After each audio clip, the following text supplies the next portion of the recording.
All right, so when you think about investing, what comes to mind? Stocks, right?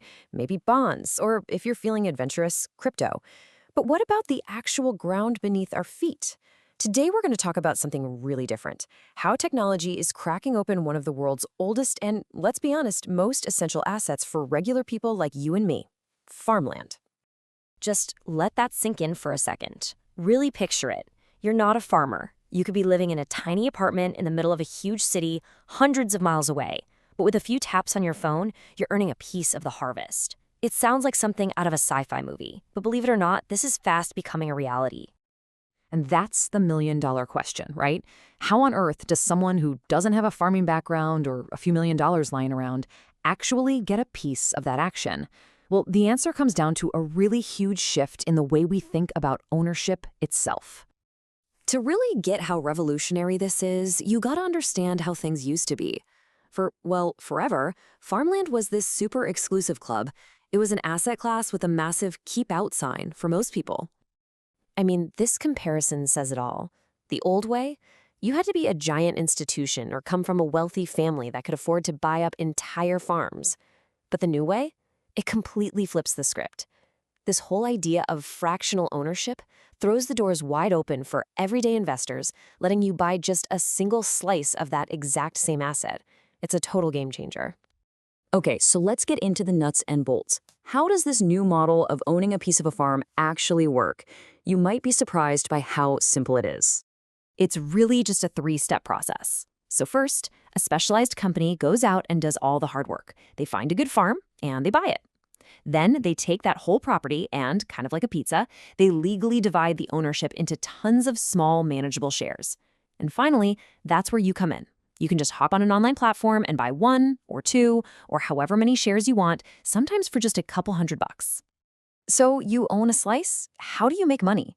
Well, it happens in two key ways. First, you've got passive income. This is basically cash flow that comes from the rent paid by the farmers who are actually out there working the land. The second way is long-term growth. Just like any other piece of real estate, farmland can go up in value over time. So as the property appreciates, so does the value of your share. So we know how it works, but why would you do it? What's the big appeal here? Why pick a piece of a farm over, I don't know, another tech stock? Well, the reasons are pretty unique. There are some seriously compelling arguments. For one, farmland has a history of being incredibly stable. Think about it. People have to eat no matter what the economy is doing, which makes it a great potential hedge against inflation. It also gives you amazing diversification because you own a tangible asset, like actual soil and crops, which can balance out all the stocks and bonds in your portfolio. And for a lot of people, there's a feel-good factor. You can actually choose to invest in farms that use sustainable practices, so your money is supporting something you believe in. But okay, let's be real. No investment is a sure thing, and this is no different. To get the full picture, we have to flip the coin and look at the potential risks you really need to be aware of. So number one is illiquidity. Unlike a stock, you can't just click a button and sell your share in a millisecond. It takes time. Then you've got factors that are completely out of anyone's control, right? Things like bad weather or big swings in the prices of crops. And finally, and this is super important, you have to do your homework on the platform itself. You've got to research their fees, their management style, and their track record before you even think about putting your money in. So, after weighing all the pros and the cons, what's the big takeaway here? What does this all really mean for the future of how we invest? The whole thing boils down to one simple but honestly revolutionary word: access. For the first time ever, this entire asset class is being democratized. Technology is literally tearing down these old walls, turning what used to be a super exclusive investment into an opportunity for regular people to own a piece of our planet's most vital resource. And I think this quote just nails it, doesn't it? It completely reframes what a diversified portfolio can be. The goal isn't just to own bits and pieces of companies and tech anymore. Now you can balance all that out with something fundamentally real, an asset that you can literally watch grow out of the ground.